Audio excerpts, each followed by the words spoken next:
चला मंडळी, आज जाऊया भीम टेकडीवर. कमी पाणी यावर्षी आहे ना? यावर्षी नाही, तिथपर्यंत पाणी होतं गेल्या वर्षी. हां, खूपच कमी आहे. किती पाऊस पडतोय तरी सुद्धा इकडे नाही पडत आहे ना आपल्याकडे जास्त. हां नाही. हां, ती छान आहे. तर बघा, आता फायनली आम्ही इथं पोहोचलेलो आहे भीम टेकडीवरती. खूप छान आणि सुंदर असं दृश्य आहे. तर चला आता गौतम बुद्धांच्या आपण मूर्ती बघूयात. खूप सुंदर वातावरण. बघा, माझा छोटू आणि माझा अश्विन. थांब. भीम टेकडी छान लिहिलेलं आहे, भीम टेकडी. चोरणार नाही ना कोणी?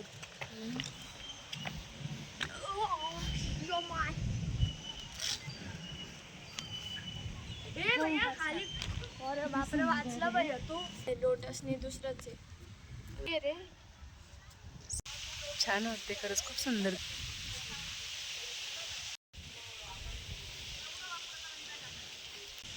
काच लावलेली, काचेच्या आतमध्ये गौतम बुद्धांची मूर्ती. वा, किती मोठी मूर्ती. मी तर आज पहिली वेळेस आले. मी पहिले आले होते पण इथं वरती आले नव्हते, खालच्या खालीच गेले होते. मस्त गौतम बुद्धांची मूर्ती मस्त विश्राम करत आहे. छान भव्य मूर्ती आहे तिथपर्यंत. खूप मोठी मूर्ती आहे.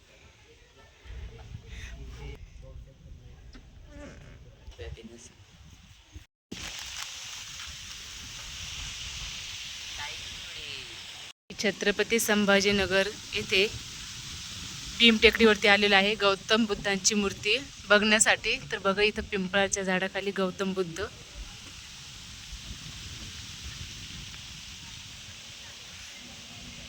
गौतम बुद्ध हे शांततेचे प्रतीक मानले जातात.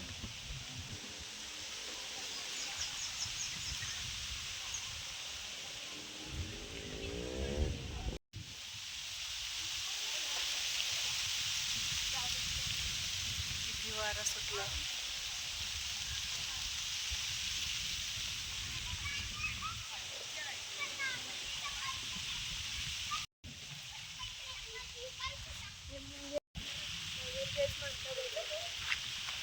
जाताना काढणारच आहे ना आपण. तुला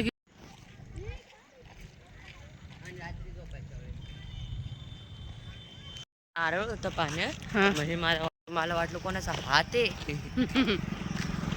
ते हात पाय धुंड लागला पाण्यात. चला, तर आता इथं उभी गौतम बुद्धांची मूर्ती आहे. तर चला आता तिथं जाऊया. हे बघा,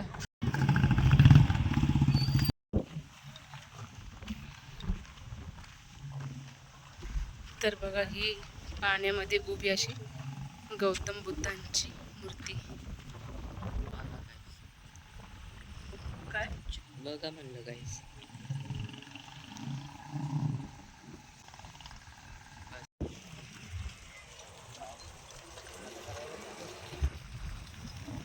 वरती जे तळ बघितलं ना डोंगरावरती, तर त्याचं पाणी हे इथून असं खाली पडते. तळ्यात पण असंच पाणी.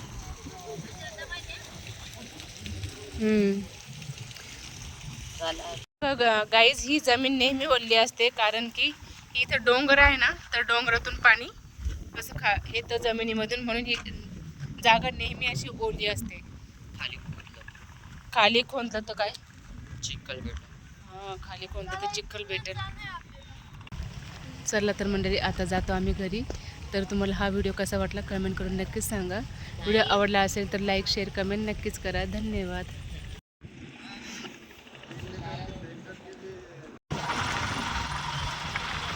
चला, जातोय आम्ही घरी. आम्हाला इथूनच रिक्षा भेटली भीम टेकडीजवळ.